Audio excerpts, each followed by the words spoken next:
জয় হিন্দ dear aspirants, welcome to the root of success. আগামীকাল থেকে WP constable and lady constable recruitment 2024-এর PMT PET শুরু হচ্ছে। আজকে বেলার দিকে আমি বলেছি একটা ভিডিও মাধ্যমে যে তোমাদের কি কি ডকুমেন্টস কালকে নিয়ে যাওয়াটা বাঞ্ছনীয়। যদি না দেখে থাকো অবশ্যই দেখে আসো ভিডিওটা। এবং কালকে যারা গ্রাউন্ডে যাচ্ছ কাল থেকে, সেটা দুর্গাপুরে হোক, মেদিনীপুরে হোক, ব্যারাকপুরে এসএসএফ ব্যাটালিয়নে হোক কি অম্বিকাপুরে হোক, সকলকে জানাই অনেক অনেক শুভেচ্ছা।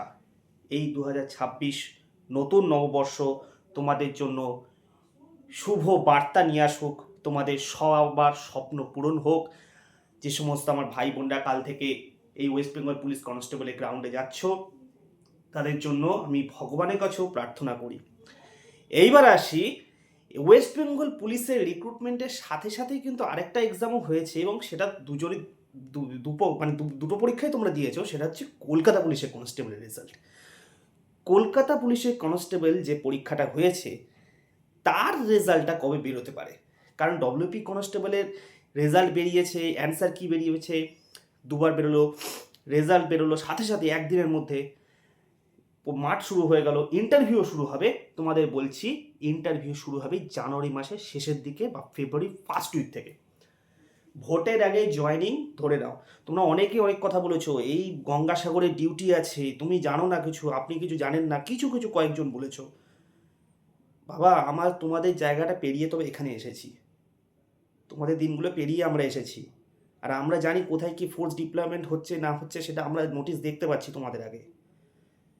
ঠিক আছে, এবার যেটা বলছি শোনো, যে কলকাতা পুলিশের কনস্টেবলের রেজাল্টটাও কিন্তু এই জানুয়ারি মাসেই বেরোবে। মাঠ কবে থেকে শুরু হবে সেই সংক্রান্ত কিন্তু এখনও আপডেট আমার কাছে নেই, এটা আমি বলে দিলাম। যে কলকাতা পুলিশের কনস্টেবলের মাঠ কবে থেকে শুরু হবে সেইটা আমি বলতে পারছি না, কিন্তু রেজাল্ট কিন্তু বললাম। অ্যান্সার কি বেরিয়েছে, ফার্স্ট অ্যান্সার কি, সেকেন্ড অ্যান্সার কি দিয়ে রেজাল্ট কিন্তু কলকাতা পুলিশ কনস্টেবলের এই মাসেই বেরোবে। সকলকে বলছি, কালকে থেকে যারা মাঠে যাচ্ছ ভালো করে মাঠ দৌড়াবে, স্বপ্নের দৌড় দৌড়াবে।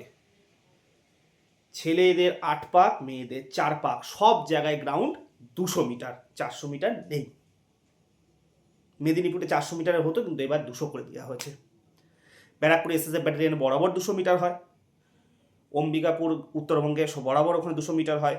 নতুন মাঠ এবার শহীদ ভগৎ সিং স্টেডিয়াম দুর্গাপুরে 200 মিটার ট্র্যাকেই মাঠ হচ্ছে, বহরমপুরেও 200 মিটার।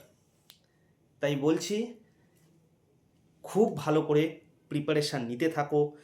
ইন্টারভিউর জন্য আমি ক্লাস নিয়ে আসছি খুব শীঘ্রই। আমি গত রিক্রুটমেন্টের সময়, যখন আমারও যেবার সিলেকশনটা হয় গত রিক্রুটমেন্টে, প্রচুর ইন্টারভিউ ক্লাস প্লেলিস্টটা আমি শেয়ার করেছি, সেখানে গিয়ে দেখতে পারো। এই বছরও প্রচুর ইন্টারভিউ ক্লাস নিয়ে আসবো তোমাদের উদ্দেশ্যে। এবং কলকাতা পুলিশের কনস্টেবলের রেজাল্ট কিন্তু এই মাসে বেরোবে, এটা কিন্তু আপাতত এরকমই খবর আছে, হয়ে আছে, ঠিক হয়ে আছে।